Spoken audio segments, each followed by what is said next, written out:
laascanood caasimadda maamulka SSC Khaatumo muddooyinkii u dambeeyay waxay ku tallaabsanaysay horumar dhan walba leh.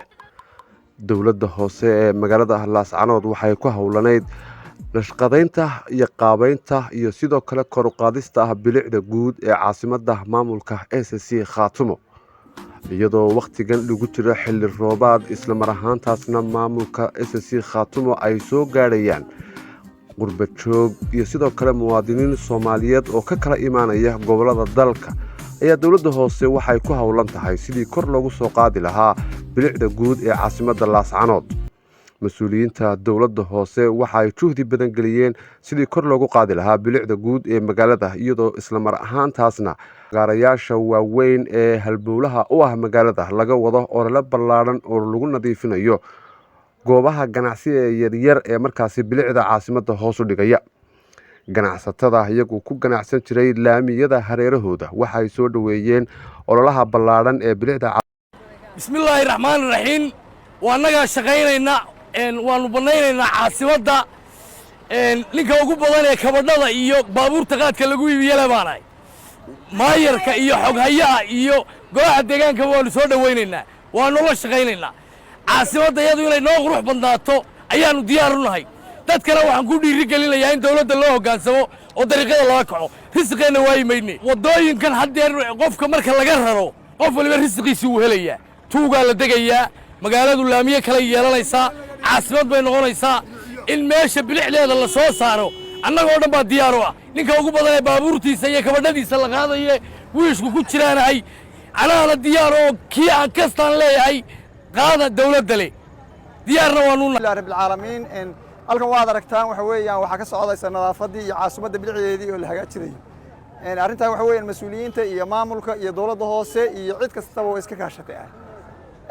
haddaan anigu waxaan odayaasha shacabka ah ee magaalada gobolka Sool degan, waxa weeyaan waa ku soo dhaweeynaa, waa ku faraxsanahay, waraalaan uga nahay, waa la shaqaynaynaa, si fiican baan raalli uga nahay, waan u la shaqaynaynaa.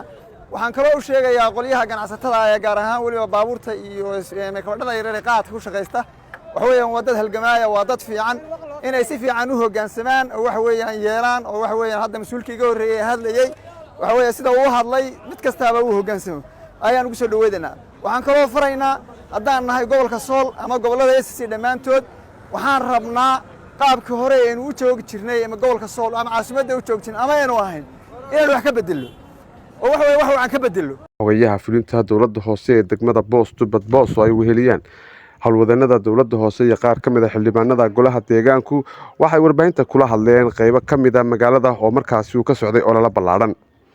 marka koowaad waxaan u mahadcelinaynaa Ilaahay subxaanahu wa tacaala. marka xigta waxaan aad iyo aad u mahadinaynaa bulshadayada ama shacabkayga aan u shaqaynayno oo si hagar la'aan noola shaqeeyay oo aan mar labaad iyo mar saddexaad ba Ilaahay ugu xamdinaqayno in ay shacabka iyo dawladdu si wanaagsan u wada shaqaynayaan oo runtii shacabka ay ka muuqato lahaansho dawladeed oo runtii iyagu ay kaaga horeynayaan shaqadii dawladaba. marka iyagana waa mahadinaynaa, waxaan leenahay Allah idin barakeeyo. shaqadan insha Allah wax weyn ka tari doontaa bilicda caasimadda insha Allah dilaahidmo. marka xigta waxaan doonaynaa inaan digniin u dirno cidda degan dariiqyada dadweynaha wali si degan inay iyaga waqtiga loogu talagalay ay ku qaataan intoo loo socdo cidii loogu yimaado insha Allah inay wadada si baneeyaan. cidii aan qaadan weydana insha Allah dilaahidmo talaaba laga qaadi doonaa. marka xigta waxaan iyagana u mahadcelinaynaa ciidanka booliska gaar ahaan ciidanka maanta nala shaqeynaya ciidanka xasilinta oo si wanaagsan oo gacan siiyay shaqadan inay noo qabsanto iyo sidoo kale ciidanka booliska iyagana waa mahadinaynaa. baada saxaafadda iyaduna aad noo shaqeysay iyagana waa mahadcelinaynaa. shaqadan insha Allah hadii lahaydmo waxay noqon doontaa mid joogto ah oo dawladda hoose si il gaar ah ay ku eegi doonto cid kasta oo soo degta dariiqa dadweynaha talaabana ka qaadi doonto insha Allah hadii lahaydmo. way mahadinaynaa mar labaadna waa idin mahadcelinaynaa baada saxaafadda aad baa mahadsantihiin. waxa wali noo socda shaqadii dawladda hoose ee hawl maalmeedkooda caadiga ah sida wadooyinka safayntooda. shaqadaas waxay u socotaa meeshii sidii la rabay bay u socotaa. bulshadu aad bay noola shaqaysaa, waxa weeyaan dadweynuhu nala shaqeeyaa, gaadiidleydu way nala shaqaysaa.